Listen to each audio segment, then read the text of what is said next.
በጥምቀት ደግሞ ያመነ የተጠመቀ ይድናል ነው ያለው። አንድ ሰው ካልተጠመቀ እምነቱ ብቻ እንደማያድነው ይናገራል። ያመነ የተጠመቀ ነው የሚለው።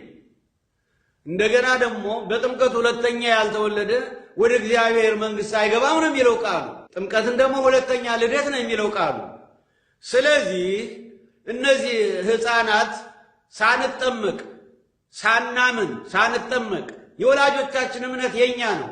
የአብርሃም እምነት የልጆቹ እንደነበረ ሁሉ እነሱ ኃላፊነቱን ወስደው እስከመጡ ድረስ ይጠመቁልን ብለው እስከመጡ ድረስ መከልከል አንችልም።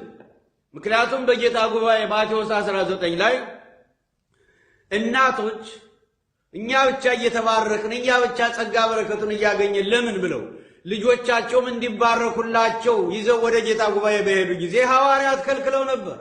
ይጮሃሉ፣ ይንጫጫሉ፣ ይረብሻሉ፣ ቃሉን አይሰሙም፣ ሰምተው አያምኑም፣ አምነው አይጠመቁም። ምን ያደርጋሉ?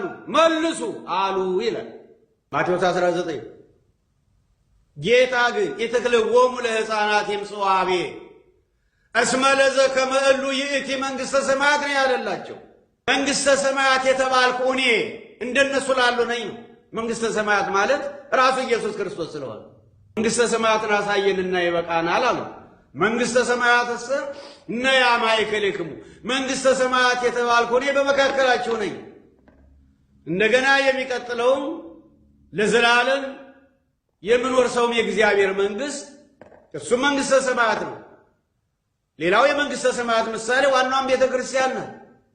ስለዚህ መንግሥተ ሰማያት የተባልኩ እኔ ለነሱ ነኝ።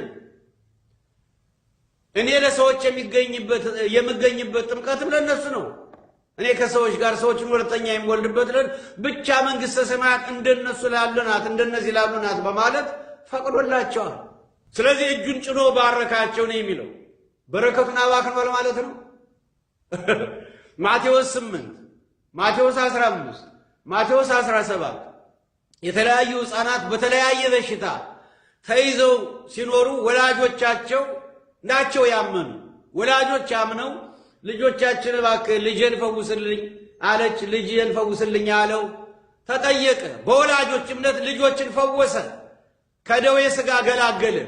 ከደዌ ሥጋ በወላጆች እምነት ልጆችን ካዳነ ከደዌ ነፍስ በወላጆች እምነት ልጆችን የማያድንበት ሕፃናትን የማያድንበት ምክንያት ምን አለ? እንዲያውም እየታቀፈ ተመልሳችሁ እንደዚህ ሕፃን ካልሆናችሁ ወደ እግዚአብሔር መንግሥት አትገቡም ነው። ስለዚህ በዚህ መሰረት በቀኖና ቤተ ክርስቲያን ተወስኖልን በ40 በ80 እንጠመቃለን።